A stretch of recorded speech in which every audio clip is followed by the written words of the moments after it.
All right, so today we are diving into If Time Were Real. And wow, Atherton really throws a curveball with this one. It's true. It goes way beyond your typical time travel story. Yeah, you think, okay, going back to the future or whatever, but this is different. This is different. This is about what if time travel were real? What would the implications be? And not even just time travel, but like different realities, right? Exactly. It's not just about hopping centuries. It's about shifting realities, these things called territoriums, which is a whole other can of worms. Yeah, so we've got a king from ancient Greece, a 20th century physicist, and a nihilist, all on this quest together. And guiding them is this unnamed expert who may or may not be the personification of time itself. It's like the setup to a bad joke or something, but trust me, it gets deep. It really makes you question everything you thought you knew about. Well, everything. So how does it all begin? I mean, where do we even start with this one? Well, it starts in a familiar place, at least for fans of Greek mythology, the Oracle of Delphi.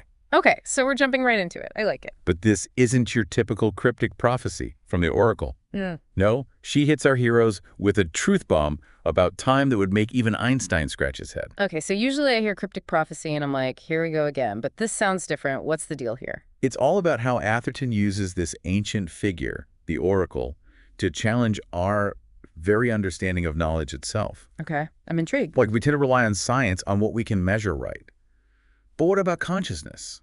What about our experience of time, how real it feels to us that that's not something you can easily quantify? And that's where our physicist friend Bohr must be having a meltdown, right? You can practically hear the gears grinding in his head. Talk about a professional crisis. Right. Here's a man of logic and equations suddenly facing a reality that breaks every rule he knows.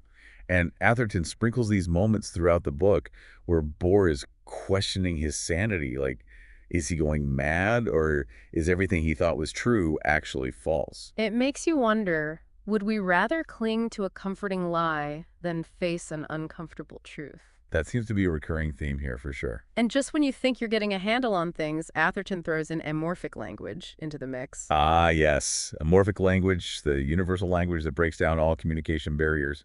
Or does it? See, I was thinking that sounds pretty great in theory, everyone understanding each other perfectly. On the surface, sure. But here's the catch. Everyone still hears things through their own filters, their own past experiences, their own biases. So even the clearest message can be interpreted in a million different ways. So even with everyone speaking the same language, true understanding is still a challenge. Exactly.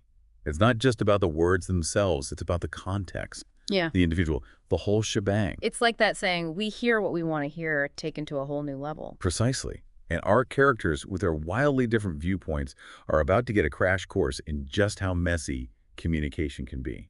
Yeah, and that leads us right into that dinner party at Gorgias's place. Remember him? Our resident nihilist, always up for a good philosophical debate. Oh, yeah, Gorgias. How could I forget? It's like Atherton threw all these characters together in that scene, like a tinderbox of conflicting worldviews. You've got Theseus the king from ancient Greece, completely out of his element. Right, and then you got Bohr, our time-traveling physicist, trying to explain these radical concepts like women's suffrage and gender equality, things that would have been completely alien to someone from Theseus's time. Talk about culture shock, right? I mean, imagine trying to wrap your head around that. It's like trying to explain the internet to someone who's never even seen a computer. Exactly. And in the midst of all this, you've got Gorgias, our resident nihilist, with his nothing really matters attitude. Yeah, which you might think would make him indifferent to these kinds of discussions, but actually it's the opposite. He's almost energized by it. So what's his deal then? Why so passionate if he thinks everything is meaningless? Well, I think for Gorgias, nihilism isn't about apathy. It's about using skepticism as a tool. He's constantly pushing the other characters, challenging them to defend their beliefs, even the ones they take for granted. So he's like that friend who loves playing devil's advocate, always poking holes in your arguments just to get you thinking. Exactly. He's forcing everyone, including us, the readers, to confront the why behind our convictions. Which can be pretty uncomfortable sometimes, I have to admit. Definitely, but that's where the real growth happens, when we're willing to question our assumptions. So we've got time travel, clashing philosophies. What else does Atherton throw at us in this whirlwind of a book? Well, this is where the world building in If Time Were Real really takes center stage. Atherton introduces us to Buenapa, this island with two completely different societies, Etik and Yin. Yeah, I remember thinking when I got to this part of the book, things are about to get really interesting. On one hand, you have Etek, this technologically advanced utopia where everything is harmonious and people can literally taste each other's emotions. Okay, but hold up. Taste each other's emotions. You're not messing with me, right? I'm serious. It's called sauce. And it's one of the most fascinating concepts in the novel. Humans in e-tech have evolved this new sense, this skin taste, that allows them to perceive emotions, intentions, even potential dangers just through physical touch. So like a handshake isn't just a greeting, it's like a full-on emotional download. Exactly. You can instantly tell if someone is being sincere or if they're trying to deceive you. It adds a whole new layer of complexity to human interaction. I mean, on one hand, it would be amazing to have that kind of empathy, to really understand how someone else is feeling. But on the other hand, it sounds kind of terrifying. Oh, absolutely. Imagine being unable to hide your true feelings from anyone. Right. Or constantly being bombarded by other people's emotions. It could be overwhelming. But that's the beauty of how Atherton explores this concept. She doesn't shy away from the potential downsides as well. So it's not just a simple technology is good or bad kind of thing. It's much more nuanced than that. Right. And then on the other side of the spectrum, you have Yin Yin, a society that's struggling to adapt. They're clinging to old ways, battling drought and unrest. It's a stark contrast to e-tech. It's almost like she's presenting these two societies as cautionary tales, right? Like, be careful what you wish for. Progress isn't always linear. I think that's a valid interpretation for sure. And it makes you wonder how these two societies even coexist on the same island. It's like she's holding up a mirror to our own world, right? With all its technological advancements and its struggles with sustainability and social justice. Absolutely. It's a reflection of the challenges we face as a global society. But wait, we can't forget about intricabulary, this whole other layer of complexity that Atherton throws into the mix. Ah, yes. Intricabulary, the evolution of language itself in tech. Which sounds like something straight out of a linguistics textbook, but way more interesting. So imagine a world where words are fluid, their meaning shifting based on the speaker's relationship with the listener, the context of the conversation. It's like the ultimate form of personalized communication. No more misinterpretations, no more lost in translation moments. Sign me up. But it also makes you question whether true communication is even possible if words are constantly changing their meaning. That's a great point. It's like the map becoming the territory or something. Exactly. It's a fascinating paradox that Atherton leaves us pondering. Yeah. You know, it's funny. At the start of this deep dive, I thought we were just going to be talking about time travel, the mechanics of it all. But Atherton really goes there with this book. She really does. If Time Were Real is so much more than just a sci-fi adventure, it's a story that stays with you long after you finish it. It really does. And speaking of staying with you, let's talk about that pair. It pops up throughout the story. And I have to admit, I was totally hooked trying to figure out its significance. That's the beauty of Atherton's writing. She plants these little seeds, these seemingly insignificant details that end up blossoming into these big thought-provoking questions.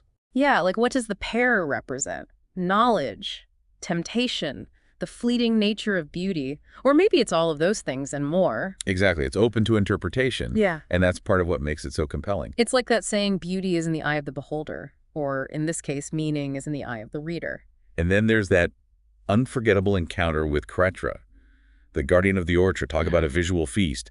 That scene is practically begging to be adapted for the big screen. Oh man, that scene gave me chills the way Atherton describes Kretra, this ancient and powerful creature who can't hear it. Really makes you realize how much we rely on spoken language, how limited our understanding of the world might be without it. It's like she's challenging us to think beyond words, to consider all the other ways we communicate through gestures, through expressions, through shared experiences. And speaking of challenging our perceptions, we can't forget about Hypatia and her whole take on essential versus non-essential concepts. Hypatia, a character full of contradictions and thought-provoking insights. Right.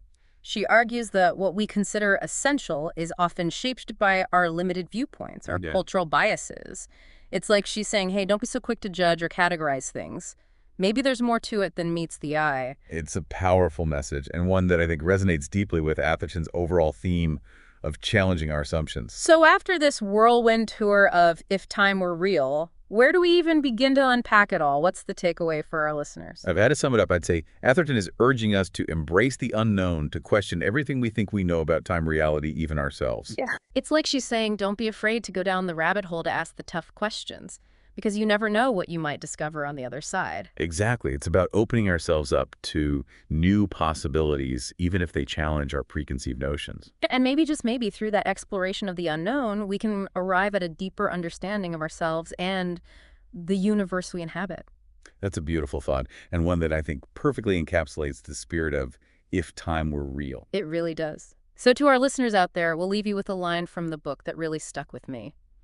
The universe is a conversation, and we've only just begun to listen.